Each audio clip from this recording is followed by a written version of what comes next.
The night the stars fell silent was the night everything Henry believed about Jesus began to die.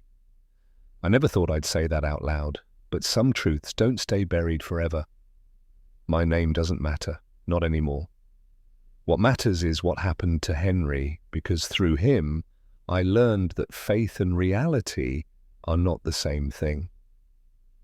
What I'm about to tell you isn't a story of madness or miracles, it's something in between.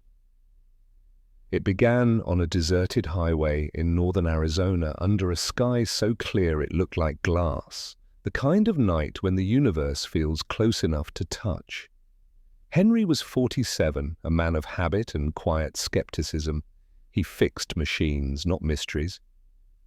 Retired Air Force, divorced, a face lined by years of desert wind and unspoken disappointment.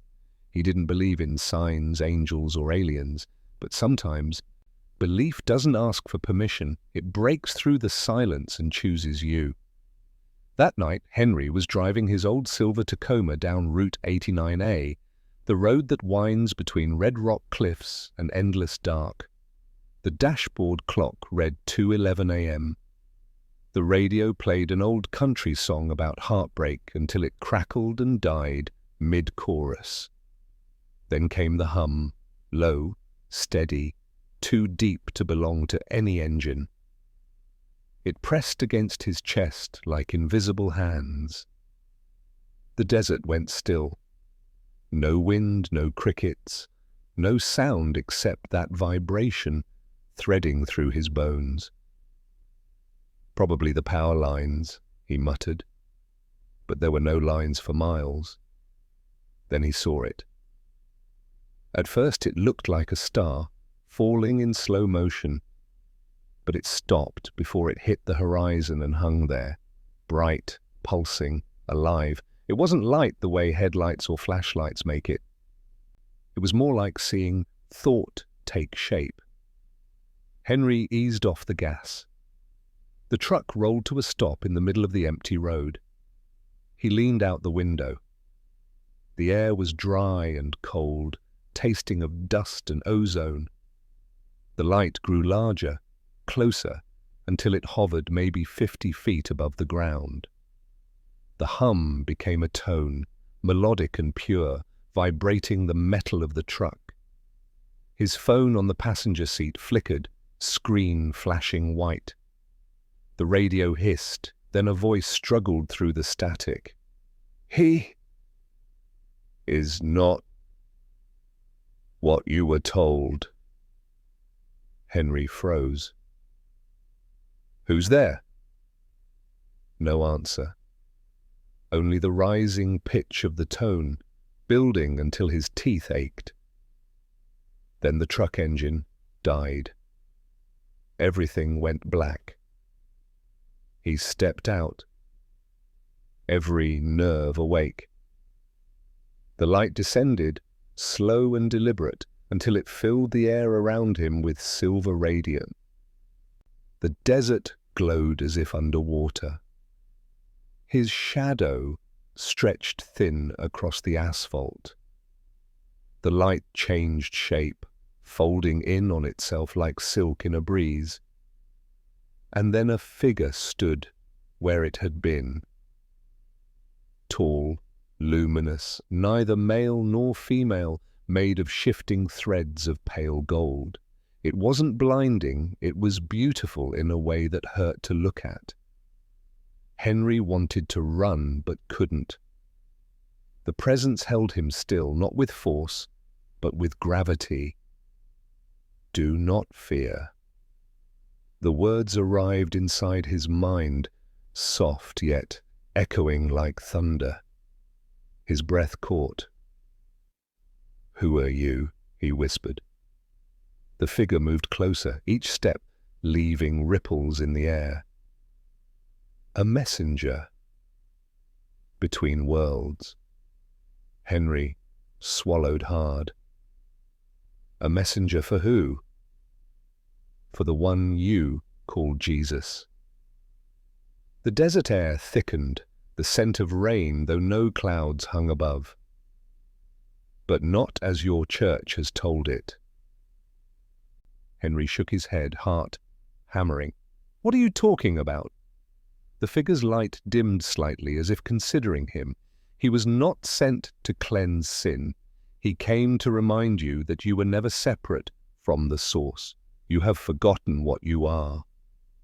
The words struck deeper than reason. They carried a weight that felt older than language itself. Henry's knees weakened. He knelt, not in worship, but in shock. "Why me?" he whispered. "Because you still listen." The being raised its hand, and the hum became a chord, richer, layered, almost human. Warmth spread through Henry's body, through every cell. His mind filled with visions, stars forming and dying in the same breath, beings of light walking among early humans, a man who looked like Jesus teaching not of sin but of memory, telling people they were sparks of the same eternal flame. Then he saw that light dim, replaced by temples, rituals, fear. 1,000 hands rewriting one message into 1,000 different lies. The being's voice returned, quieter now. They made him a god so they could make you slaves, but he came to tell you that you were all gods, asleep inside matter. Henry's eyes stung with tears. That can't be true. Truth does not need belief, it simply is. The being's outline began to fade, its body dissolving back into light. Remember what was said tonight, Henry. The story must be told again, without chains. Wait! Henry shouted, reaching forward, but the light retracted into a single beam that shot upward and vanished into the stars. The hum stopped. The silence that followed was so absolute it felt alive. The desert returned, wind, insects, distant coyotes, but everything sounded slightly wrong, as if the world had exhaled after holding its breath for too long. Henry's truck headlights blinked on by themselves. The radio returned to life, whispering static. He climbed in, shaking. The clock read 3:33 a.m. He drove home without music, his thoughts unraveling like smoke. The words echoed in his skull. He was not sent to cleanse sin. You were never separate. By the time the first light of dawn touched the red cliffs, Henry knew his life had split in two, before the message and after. And somewhere deep inside, a strange certainty took root. The story of Jesus, the one the world worships, was never the one he came to tell. The morning after the encounter, Henry woke to the sound of his own heartbeat. It was louder than usual, rhythmic, almost musical. Sunlight spilled through the blinds of his small desert home, slicing the room into gold and shadow. His dog, Jasper, sat at the edge of the bed staring at him with ears flat and tail still. The air felt heavier, charged, as if the world hadn't fully returned to normal. Henry sat up slowly. His hands were trembling. He tried to tell himself it had been a dream, a hallucination, maybe triggered by exhaustion. He reached for his phone on the nightstand. The screen was frozen at 3:33 a.m. He reset it, but the time wouldn't change. Weird, he muttered. When he stood, the floor seemed to hum faintly beneath his feet, a vibration deep and low, like the earth itself was remembering something. He walked to the bathroom and splashed cold water on his face. His reflection looked the same tired eyes, same short, graying beard. But there was something different behind the eyes. They seemed sharper, aware. The memory of the being's voice came rushing back. He was not sent to cleanse sin. He came to remind you that you were never separate. Henry gripped the sink. I'm losing it, he said to his reflection. But part of him knew he wasn't. The desert outside was quiet as ever, but the silence now carried weight, as if it were listening. He made coffee, sat by the window, and stared at the vastness beyond. The red cliffs, the empty highway, the sky painted with morning haze. Every sound felt amplified, the tick of the clock, the creak of the chair, the whisper of wind through the open vent. It was all ordinary, and yet it wasn't. He tried to shake it off by turning on the TV. News anchors spoke about politics, weather, sports, but their voices sounded hollow, artificial, like a script being read in a play he no longer believed in. He switched it off and sat in silence. Then a faint ringing filled the air, like a distant bell. He turned his head. It wasn't coming from outside. It was inside him.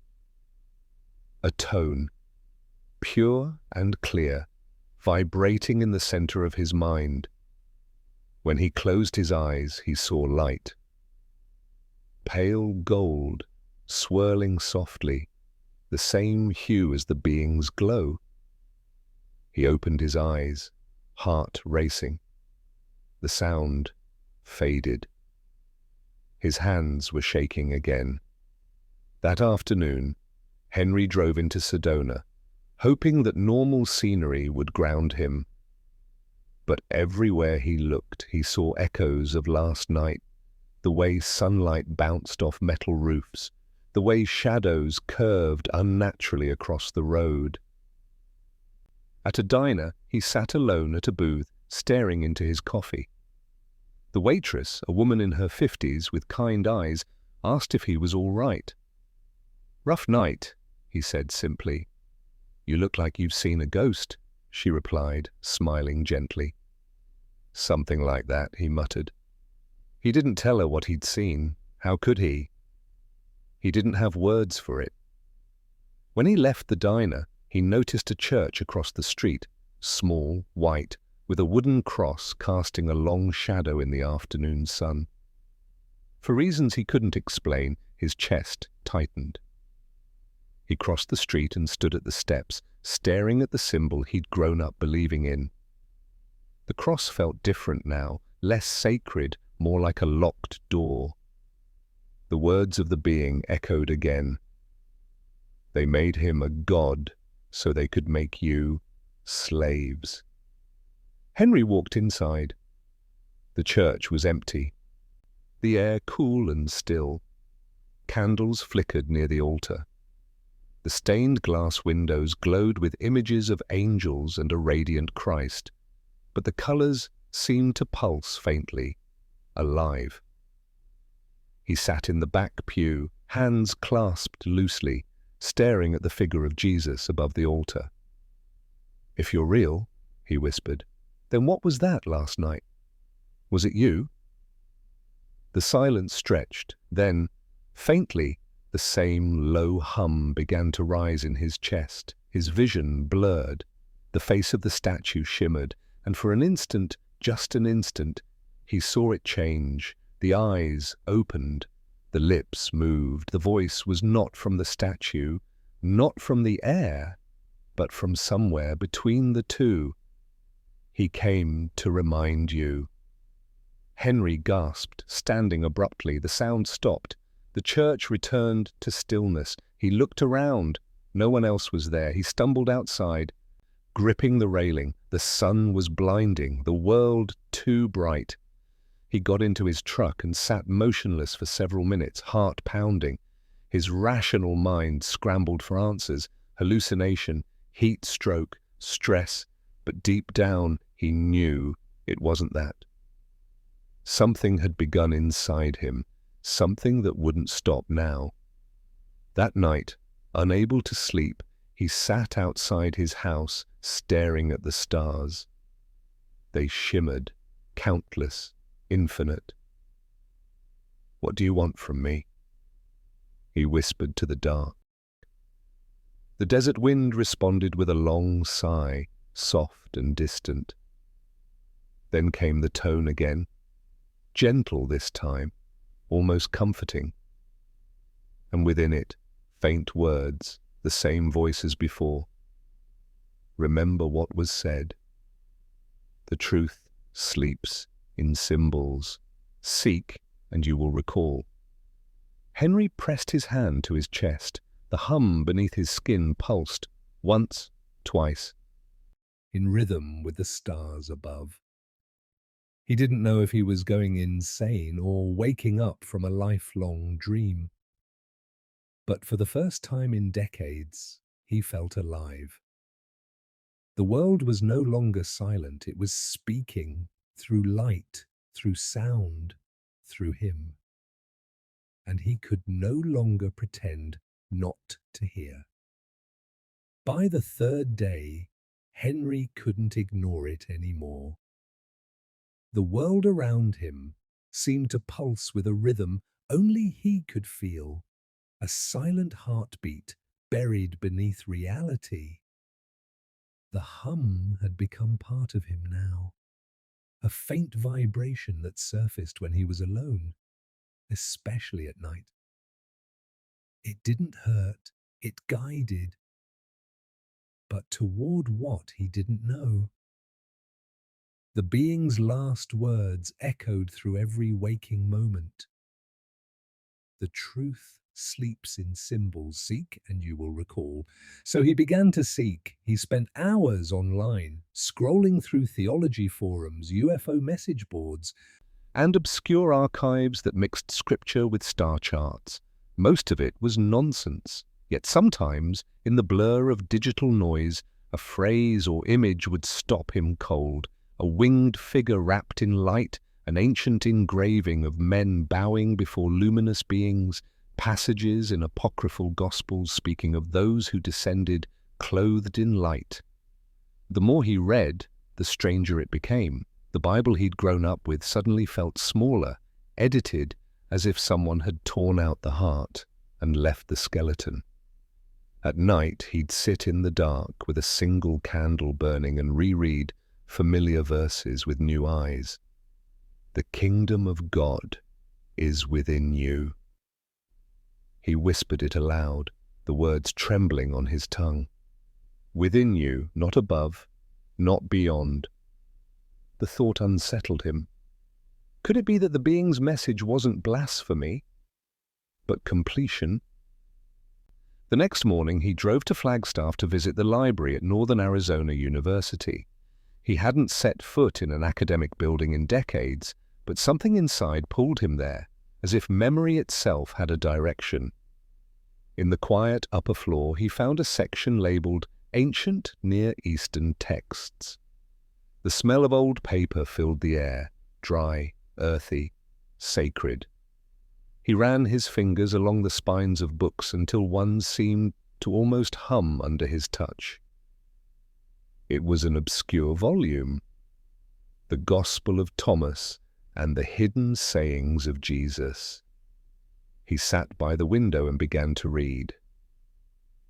If those who lead you say to you, "See, the kingdom is in the sky," then the birds of the sky will precede you. If they say, "It is in the sea," then the fish will precede you. Rather, the kingdom is inside of you and it is outside of you. Henry stopped reading. A shiver ran through him. Inside and outside, the same phrase that echoed from the being. He closed the book, staring out at the distant mountains, the red horizon flickering with heat. For a long time he just sat there, breathing, feeling that vibration again. When he left the library, the world seemed sharper, edges defined, colors deeper. Even the sky looked different, as if something vast was just beyond the blue. Driving back, he passed a small roadside chapel with a weathered wooden sign that read Christ's Return Fellowship. Normally, he would have driven past without a thought, but this time his hands turned the wheel before his mind caught up. Inside the chapel smelled of cedar and candle wax. A few people sat scattered in pews. A middle-aged pastor stood near the altar, speaking softly to a woman in tears. When the pastor looked up and met Henry's eyes, he paused. There was recognition there, though they'd never met. "Can I help you, friend?" the man asked. Henry hesitated, then said, "I think I saw something. I don't know what to call it." The pastor's expression softened. "You're not the first." He gestured toward a side room. "Come." Inside the small office, books lined every wall, Bibles, Apocrypha, astronomy manuals, even a few UFO research volumes. The pastor introduced himself as Reverend Keller, a former theologian who'd left organized religion years ago. "You said you saw something," Keller said, leaning forward. "What kind of something?" Henry described the light, the being, the message. He spoke carefully, afraid of sounding insane, but Keller didn't laugh. He just listened, nodding slowly. When Henry finished, the Reverend opened a worn notebook and turned it toward him. Drawn across the page was a symbol, a circle, within a triangle, surrounded by 12 points of light. "I've been waiting for someone else to speak those words," Keller said, quietly. "You're not alone." Henry stared at the symbol. "What is it?" "A reconstruction," Keller said, "based on fragments from the Dead Sea Scrolls and texts the Church buried centuries ago.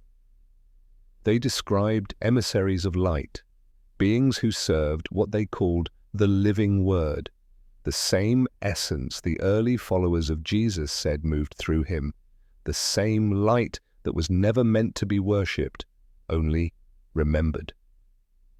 Henry's throat went dry. "So you're saying Jesus wasn't who we think he was?" Keller exhaled slowly.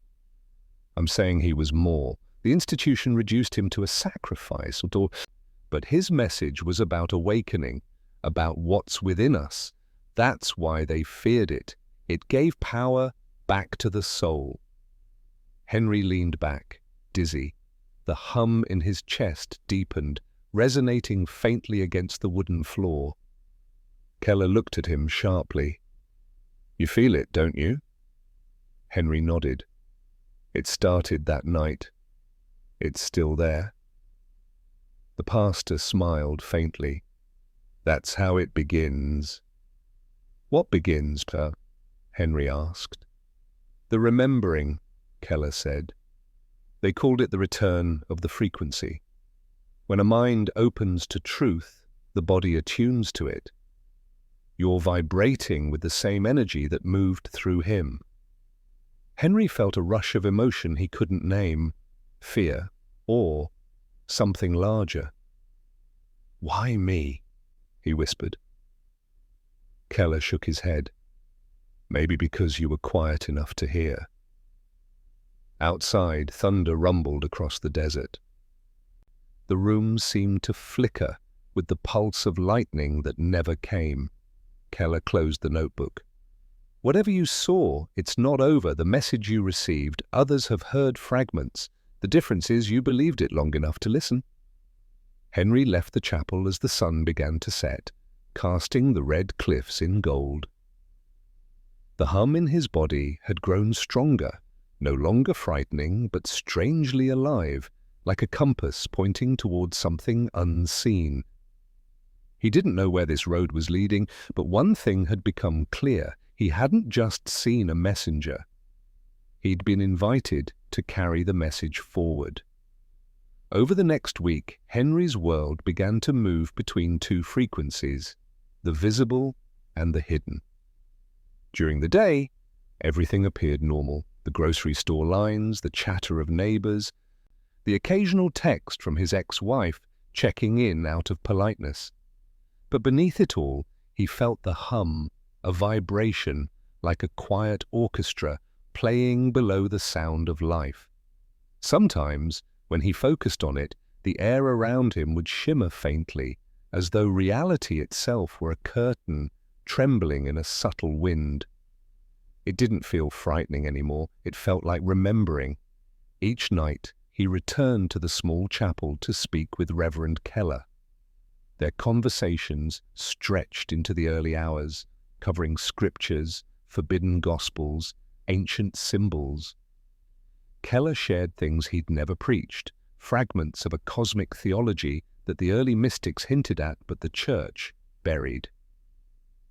They called it the breath of the word, Keller explained one evening, candlelight flickering across his lined face. The living vibration of creation itself. The true Christ was not a man, Henry. It was a frequency, a consciousness that incarnated through him to remind humanity of its source. Henry listened, his mind expanding and resisting all at once. You're saying Jesus was like, one of them?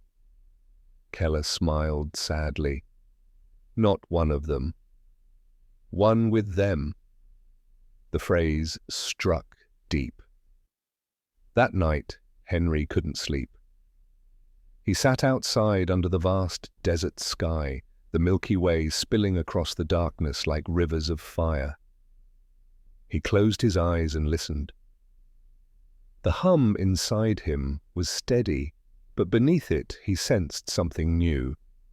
Other tones, distant but real, harmonizing faintly with his own. It felt like hearing voices through miles of silence. He whispered into the night, "Who's there?" The answer came not in words but in sensation, warmth blooming in his chest, a sense of presence, not his own. For a moment he saw flashes, faces of strangers, eyes open in wonder, people standing beneath different skies, all hearing the same tone. Then it was gone. The next day he told Keller what had happened. The Reverend nodded, unsurprised. The awakening is never isolated. Once one remembers, others begin to resonate. It's not belief, it's recognition. Henry sat back, the weight of it sinking in. Then this isn't just about me. It never was, Keller said. The message was meant for all of us. We just forgot how to listen. Over the following days, strange synchronicities began to unfold. A woman from Santa Fe emailed Keller out of nowhere, saying she'd dreamed of a man in light who told her to find the messenger of Sedona. A retired pilot from Utah sent a letter describing an encounter almost identical to Henry's, the same golden being. The same words, he was not sent to cleanse sin. When Keller showed Henry the letters, he felt a chill crawl down his spine. It's spreading, Henry whispered. It's remembering, Keller corrected softly. But with every new account, something darker stirred. News channels began reporting mysterious power surges across the southwest, short bursts of electromagnetic interference that knocked out radio towers and aircraft instruments. People described hearing strange tones at night, like distant choirs in the wind. Online forums lit up with speculation, solar flares, secret government projects, alien transmissions. Henry knew better. He could feel the same tone echoing inside him when the reports aired. The energy was rising.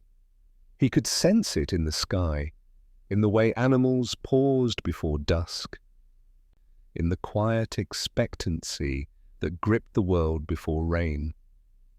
One evening, as he sat alone in his truck overlooking the valley, his phone began to vibrate violently.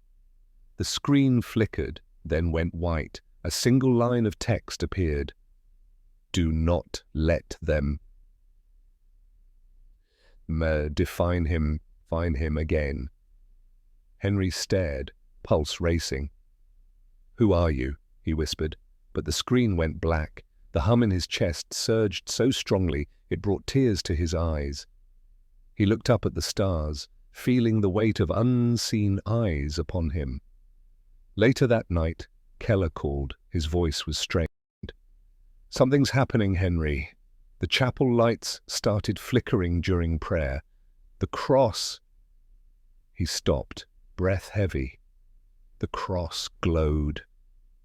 Not from reflection, from within.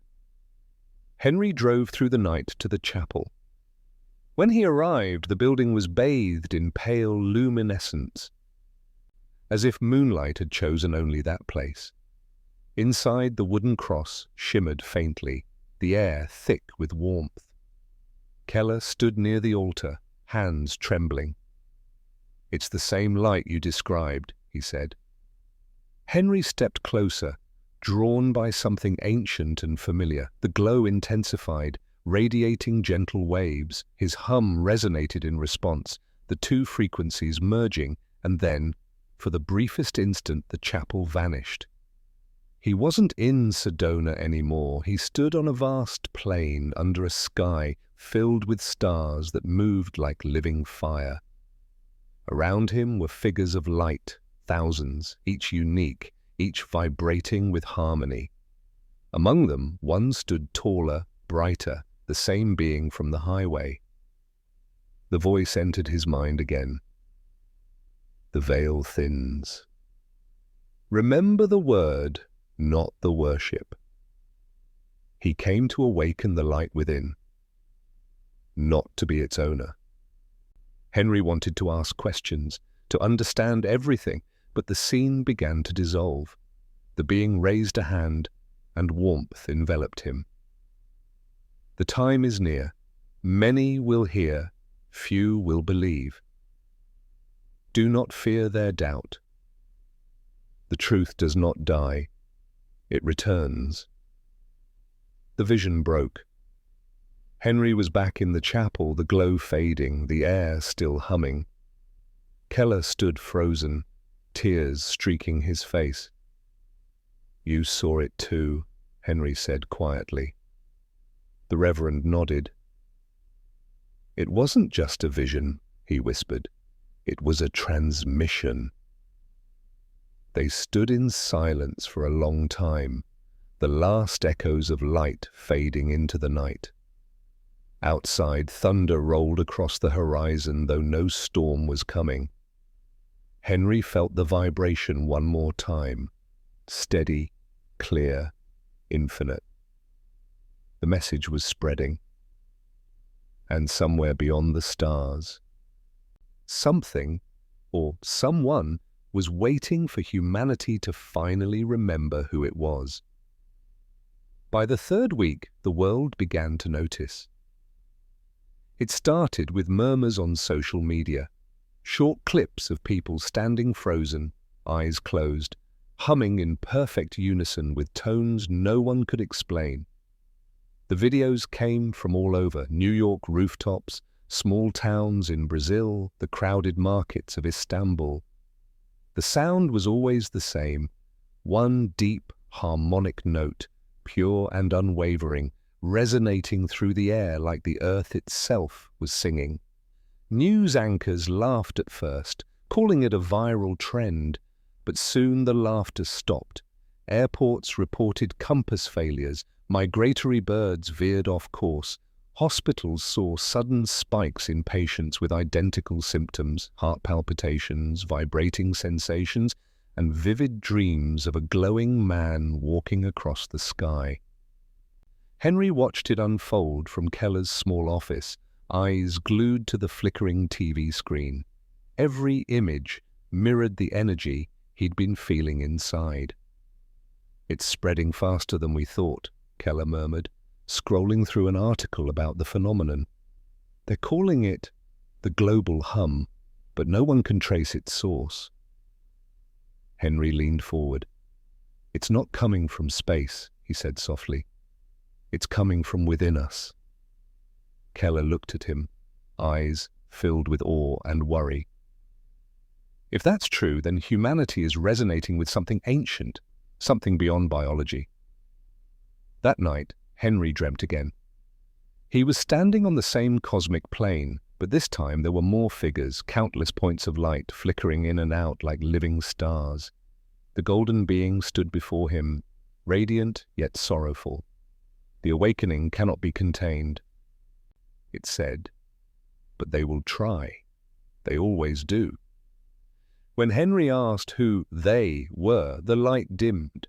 Those who profit from amnesia. Those who built temples to control what was freely given. The words burned into him, echoing through his bones. When he awoke, his chest was still glowing faintly, the hum stronger than ever. He knew what he had to do.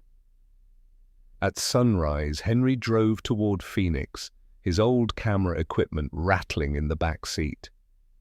He hadn't filmed anything in months, but this felt different.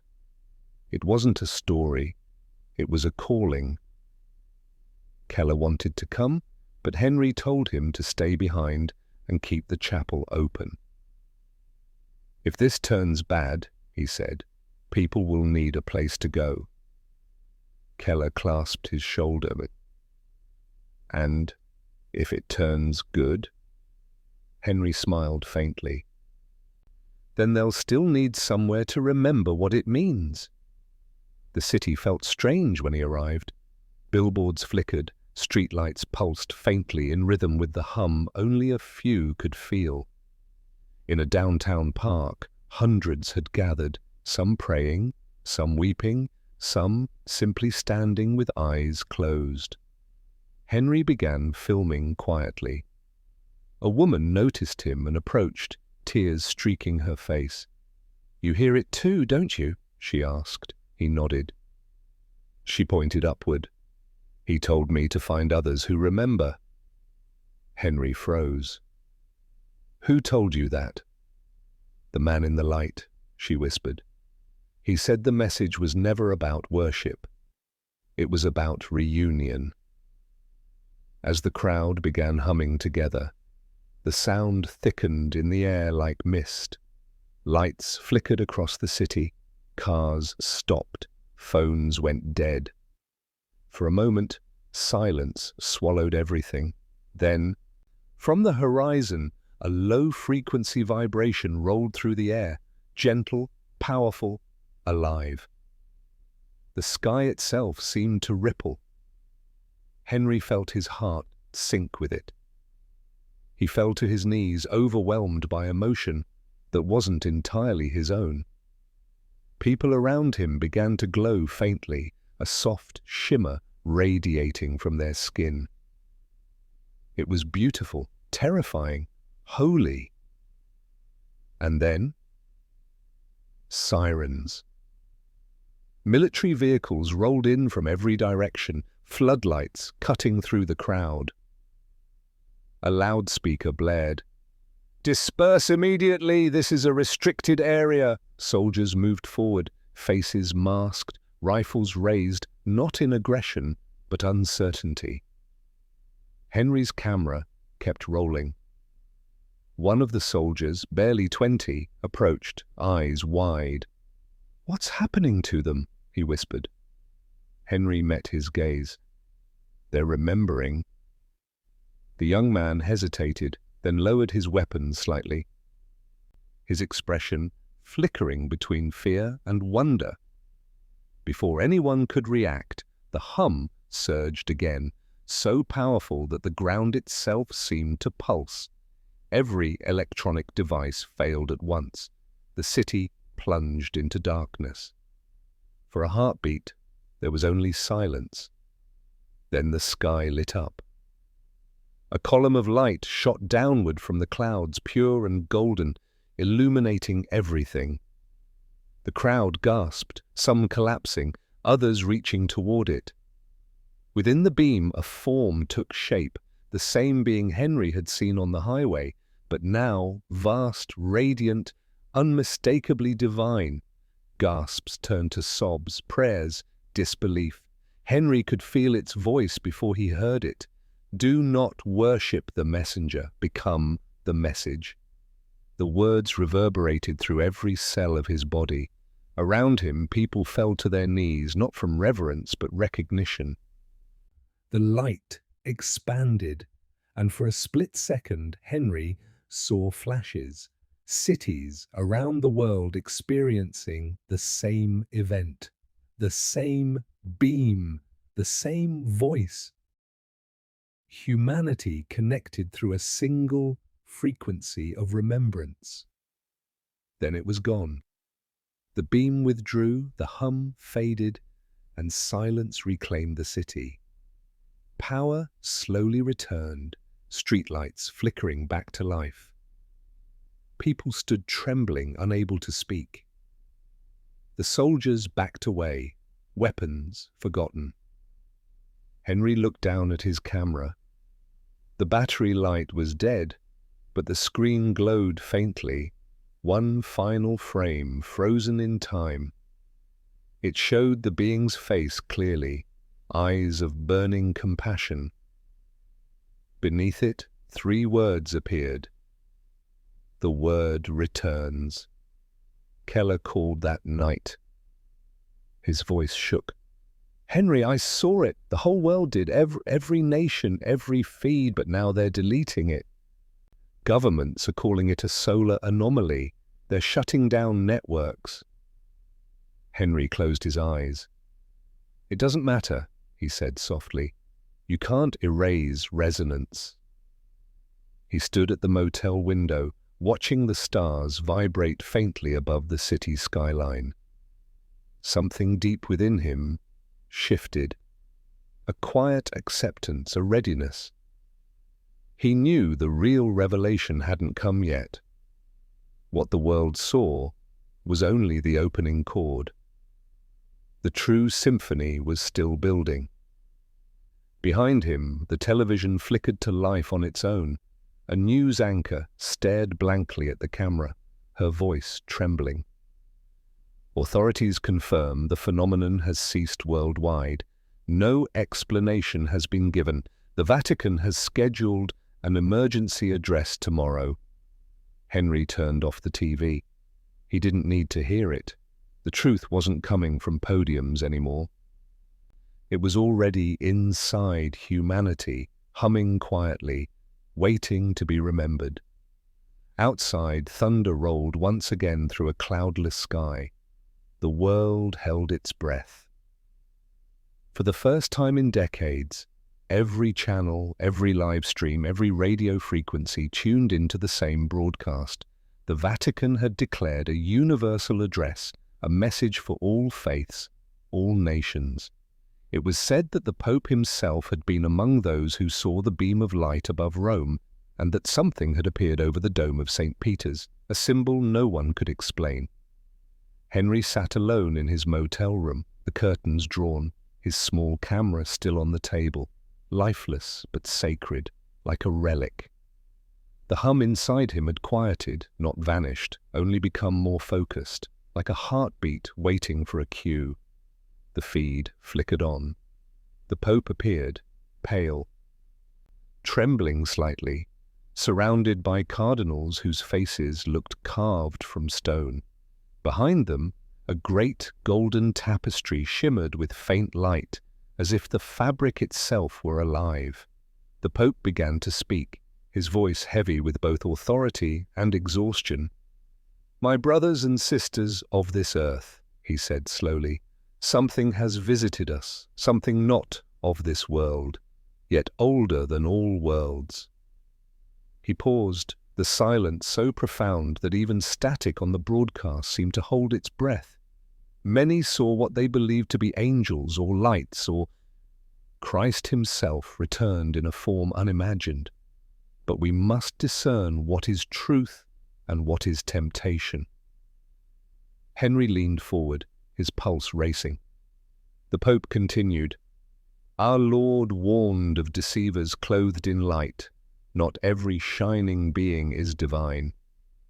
Not every miracle is holy." The cardinals nodded, their eyes downcast. But then something strange happened. The lights behind him flickered, once, twice, then steadied. The Pope blinked, as though distracted by something unseen. For a brief second, a soft hum filled the background. Faint, unmistakable. Henry's eyes widened. The same frequency? The old man shook his head. My time is done. Theirs is not. He smiled faintly. When you see the light beneath the earth, remember, it doesn't come to destroy faith, it comes to finish it. The window shattered as the first bullet struck. Caleb ducked, grabbing his pack and running through the back door. The vehicles had stopped outside, and voices shouted orders through the wind. He sprinted across the fields, dirt kicking up behind him. The hum inside him rose into a roar. His vision flickered, trees warping, colors bleeding, reality bending around the sound. He could see faint trails of blue light cutting through the air, pointing him toward the bell tower. He didn't question it. He ran. By the time he reached the ruins of St. Jude's, his lungs were burning. The church was little more than a broken shell, roof gone, pews splintered, walls cracked by years of neglect. But beneath the altar, just as Brenner had said, was a small iron door, half buried in rubble. The key fit perfectly. He forced it open and slipped inside as headlights flashed across the hillside. The air below was cool and dry, thick with the scent of stone and time. The passage descended in spirals, walls carved with symbols older than any language he knew. As he descended, the humming within him synchronized with something deeper, older, a pulse coming from the earth itself. At the bottom, he stepped into a vast chamber lit by a soft blue glow. In the center floated a stone sphere the size of a heart, suspended above an altar by nothing but light. Veins of silver energy ran through it like blood. As Caleb approached, it pulsed once, twice. And then the voice returned, echoing through the chamber and his bones at once. "Welcome home, bearer of the word."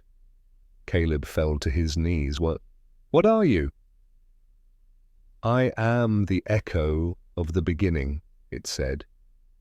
"The breath that spoke existence into matter. The spark they buried, the light you call Christ came from this source, and you carry a piece of it." Caleb trembled. "Then why hide it? Why would the church silence you?"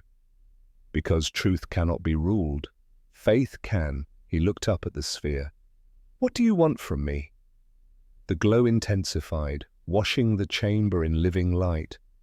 "To remember." Caleb raised his hand instinctively, and the light reached back, merging with him. Every sound vanished. Every thought dissolved. And for the first time he saw not with eyes, but with something deeper. The space between creation and creator. At first, Caleb thought he was dying.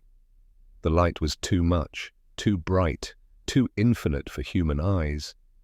But instead of burning, it filled him, as if every cell in his body had become translucent, absorbing an intelligence beyond comprehension. He was floating, not in the chamber anymore, not even in his body. Space opened before him like a living memory. Stars spun, galaxies pulsed like hearts. And rivers of radiant matter flowed between them, singing in languages that were sound and color at once. He felt the voice again, not outside, but within. "You are witnessing what has always been."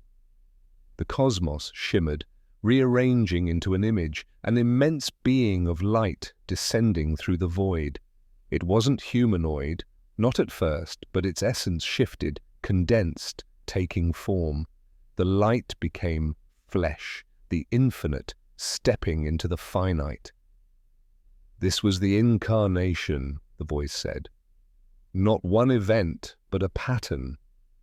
The word enters creation again and again, through worlds, through bodies, through time. Caleb saw flashes, a desert under two suns, a race of luminous beings bowing before a radiant figure. A planet drowned in red storms where a voice called to the heavens, then earth, dust and darkness, the ancient world, sea. He saw Bethlehem not as a town, but as a convergence point where a cosmic truth condensed into a child. Caleb whispered, "Jesus." "The name is a vessel," the voice said, rippling through him.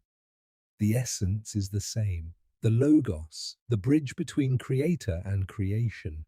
What your world calls the Christ." Images cascaded, ancient temples, burning libraries, popes crowned in gold. Caleb saw the councils, the manuscripts rewritten, the apocrypha buried. He saw the early church leaders arguing, not over faith, but over control. They divided the truth, the voice continued, to contain it. They feared what it meant, that the Christ is not confined to one form or one world, that the kingdom of heaven was never elsewhere, it was within all life. Caleb tried to speak, but the words dissolved. His mind trembled under the revelation.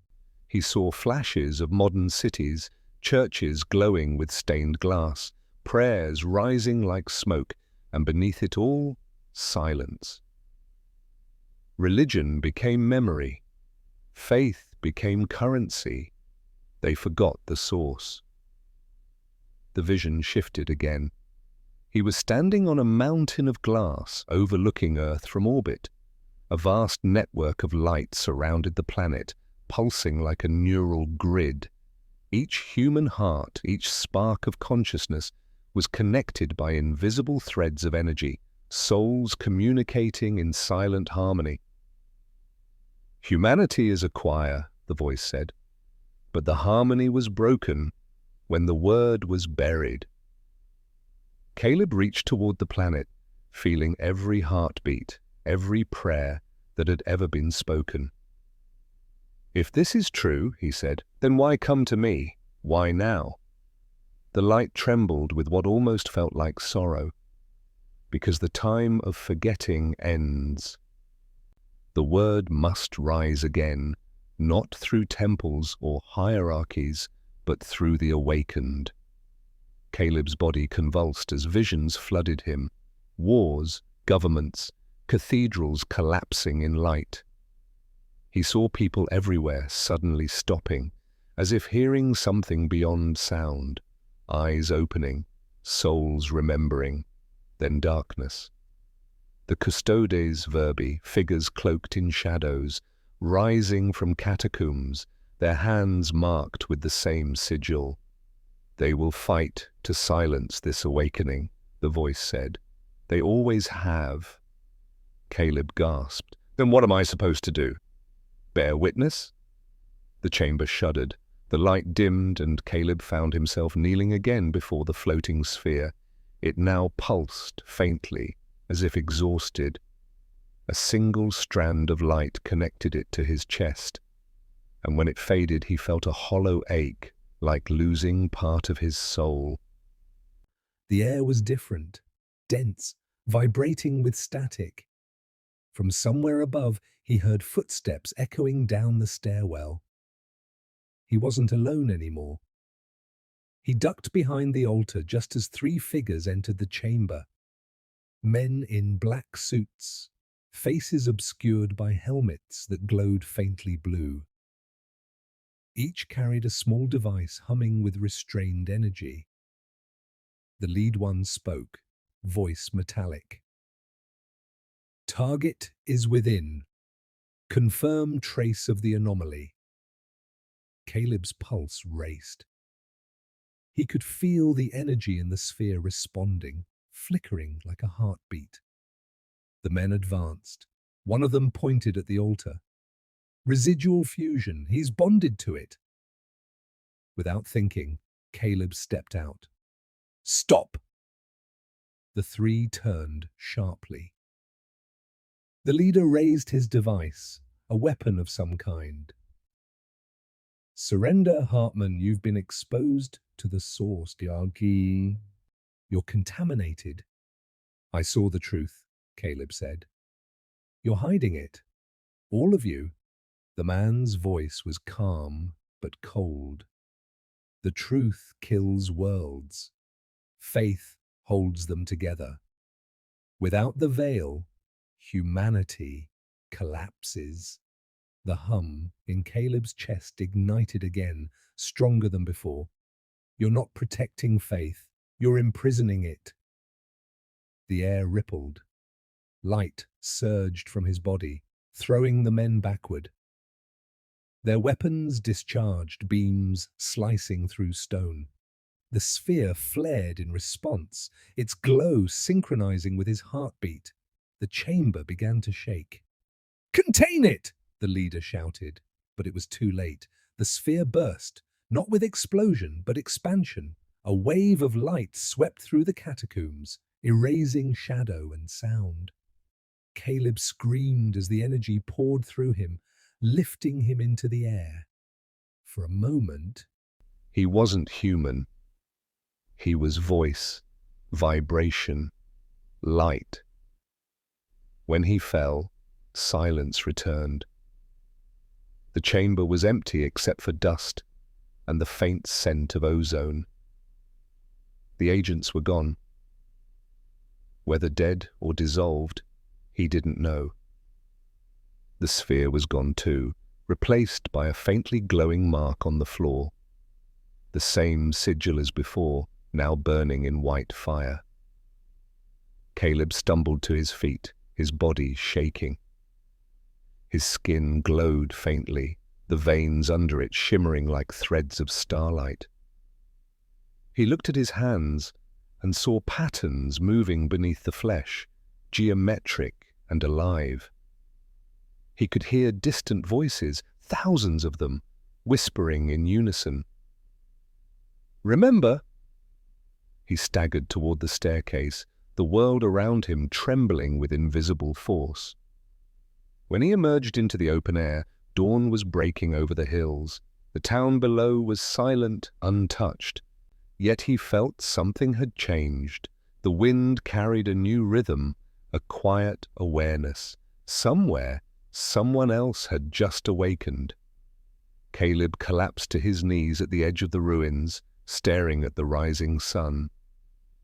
"What happens now?" he whispered. The answer came not from the sky, but from within. Now the veil begins to tear. And in that moment, the cross on the broken steeple above him ignited, not with fire, but with light, shining brighter than the morning star. The first sign came 3 days later, when the moon turned red over Jerusalem without eclipse or warning. Astronomers called it an atmospheric anomaly. Priests called it an omen. Caleb was hiding in an abandoned motel on the outskirts of Denver, watching the news through a static-filled TV, when the broadcast cut to footage of crowds gathering at the Western Wall. People were fainting, weeping, speaking in strange languages. A woman claimed the stones themselves were humming. Caleb knew that hum. It was the same vibration that had lived inside his chest since the alien touched him. And now it was spreading. He turned off the TV and sat in the dark, breathing shallowly. His body was changing. Sometimes his veins glowed under the skin, pulsing with silver light. Electronic devices flickered around him. When he closed his eyes, he saw flashes, people in cities around the world staring at the sky as unseen patterns unfolded above them, luminous geometries like celestial writing. The veil begins to tear. Those words haunted him. That night, he dreamt of the alien again, the wounded being he had operated on in the chapel. But this time it was whole, standing in the same underground chamber where the sphere once hovered. Its voice was softer, almost human. The word has left its prison, it said. You carry its echo, but echoes can fade or amplify. Caleb asked, "What am I supposed to do to explain the phenomenon while religious leaders splintered, some embracing it as divine, others condemning it as deception?" Henry watched from the passenger seat of a borrowed pickup as Keller drove east through the desert, both men silent, the radio dead, the sky impossibly clear. "It's spreading faster than truth or fear," Keller said at last, "and fear's catching up." Henry nodded. He could feel it. The resonance still inside him, but thinner now, strained against the noise of panic. "They'll call it heresy," he murmured. "They already are," Keller replied. When they stopped for gas near Albuquerque, a man recognized Henry from a viral clip someone had managed to leak before the networks purged it. The man approached cautiously, hat in hand. "You were there, right?" he asked. "In the chapel?" Henry hesitated, then nodded. The man's eyes filled with tears. "Then tell me, was it really him?" Henry met his gaze and said, "It was what he truly was. The part of him that never died." The man pressed his hands together. "Then maybe it's not the end after all?" Henry smiled faintly. "No," he said, it's the beginning." But not everyone saw it that way. In Washington, a new agency formed overnight, the Global Faith Security Council, tasked with investigating what they called the resonance event. They issued statements warning of non-human entities spreading spiritual contagion through frequency manipulation. Major religions signed agreements to reaffirm traditional truth. Broadcasts shifted tone from awe to control. Keller shook his head as they drove past checkpoints and digital billboards declaring, "The light is a test. Trust authority." "They're trying to put the lid back on," he muttered. "But how do you contain light?" One night they stopped in an abandoned church outside Kansas City. Rain poured through the broken roof, thunder rolling across the plains. Henry set up a small fire in the corner while Keller wrote in his journal by flashlight. "If I don't make it," Keller said suddenly, "someone needs to keep telling the story, not as miracle, just as witness." Henry looked at him. "You think they'll come for us?" Keller smiled sadly. "They always do." The next morning Keller was gone. His bedroll was folded neatly, his Bible left open to John 17, "that they all may be one." Henry felt no fear, only certainty. Keller hadn't been taken. He'd followed another calling. Still, the silence cut deep. He packed the truck and kept moving east. The country around him looked both familiar and foreign. Massive billboards blared, "Unity through obedience." Drones patrolled highways, scanning for resonant anomalies. Yet beneath that surface, something else was growing. Networks of awakened souls meeting in quiet places, humming together, sharing the light. They called themselves the Remembered. Henry found one of their gatherings in an old barn near Nashville. Inside, candles flickered around a circle of men and women, farmers, teachers, musicians, even a young priest who had left the church after witnessing a beam of light in Rome. They greeted him not as a leader, but as kin. "You saw the messenger," one woman said softly. "What did he say about us?" Henry's voice shook. "That the kingdom isn't coming. It's remembering itself through you." They listened in reverent silence. Someone began to hum. The same tone Henry had heard in the desert. One by one, others joined. The barn filled with resonance until the walls seemed to shimmer. Henry closed his eyes, tears running down his cheeks. For a brief moment he felt Keller, felt the being, felt the heartbeat of humanity sinking once again. Then it faded, leaving only the sound of rain on the tin roof. A week later, a headline broke. Vatican confirms collapse of traditional doctrine. New document suggests Christ consciousness interpretation. The world erupted. Protests filled the streets of London, Paris, Los Angeles. Some demanded answers, others demanded silence. In the chaos, Henry's name surfaced again, called a false prophet by some, a saint by others. He hid in motel rooms and roadside diners, writing what he'd seen in a small black notebook. Each night he ended with the same words. We are not waiting for the return. We are the return. One evening, while parked near a lake in Virginia, Henry saw a news broadcast on a diner TV showing Keller's chapel. It was surrounded by soldiers. The reporter said it had become a containment zone, but even through the static, Henry saw something else. The faint glow of light rising above the soldiers' heads. They were humming. Even those sent to suppress the awakening were being changed by it. He smiled. It's too late to stop it, he whispered. That night, as he sat by the lake, the water began to ripple without wind. A faint light glowed beneath the surface, spreading outward in slow circles. Henry stood, heart pounding. The hum returned, soft but unmistakable. A voice, not from the sky but from within him, spoke gently. You've done enough, Henry. Now let the others remember.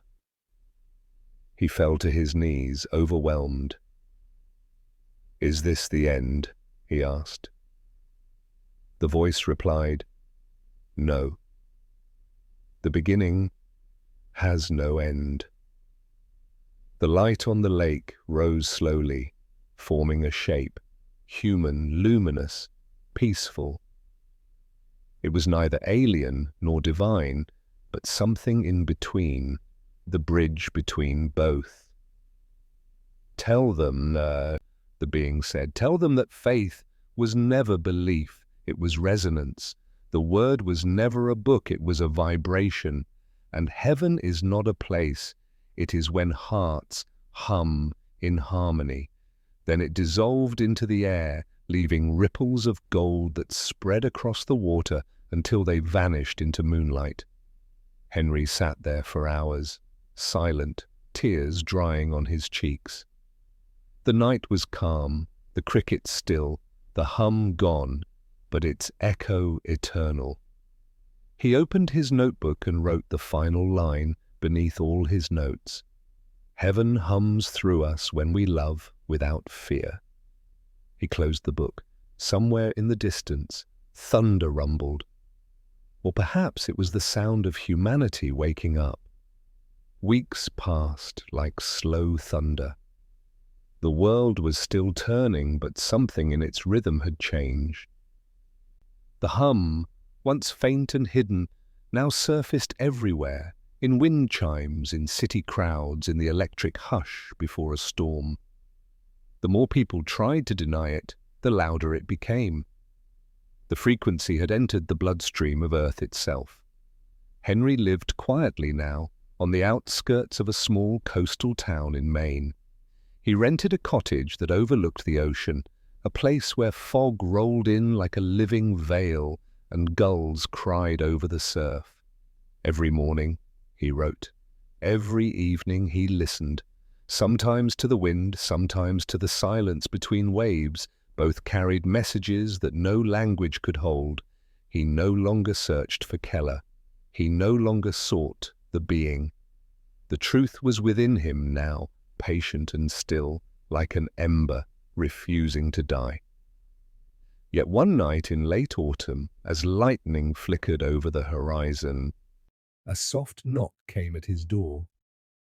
Henry opened it to find a woman standing in the rain, drenched but calm. Her eyes held the same quiet radiance he'd seen once before, the resonance, alive and steady. "You're Henry Vale," she said. "I was," he replied gently. "Now I'm just someone listening." She smiled. "Then maybe you'll listen to this." She stepped inside, setting down a small device on the table, a cracked phone playing an old recording. It was Keller's voice, distorted but unmistakable. "If this reaches you, Henry, it means they found the signal. They can't stop it now. Don't hide it. Let it breathe. Let them hear the truth in their own hearts. That's where he always was." Henry pressed his hand to his mouth, trembling. The woman watched quietly. "He said people needed a voice." Not a preacher, a witness. Henry looked out toward the sea. "Then I suppose I still have work to do." That night he opened his laptop and recorded a message, not a sermon, not a confession, but a story. His voice was calm, cracked with age, carrying the weary tenderness of someone who had seen too much and understood even more. He began simply, "There was a time when I thought God lived above us, and that the stars were his eyes. Then I met something that shattered that belief, something that looked nothing like an angel but carried the light of one. It didn't ask for worship, it asked for remembrance. It told me Jesus didn't come to save us from sin, but to remind us who we already were before we forgot." He paused, breathing softly. The rain fell harder outside. "We've been told heaven is somewhere we go when we're pure enough, but that's the lie that keeps us asleep. Heaven isn't a destination. It's an awakening. It's when your heart hums in the same frequency as love. When you forgive someone, when you hold a child, when you look at a stranger and see yourself, that's heaven remembering itself." His voice grew quieter. "The being told me that long before we were human, we were resonance. Sound, light. The same energy the universe sings in, the same energy Jesus carried when he said, 'I and the Father are one.'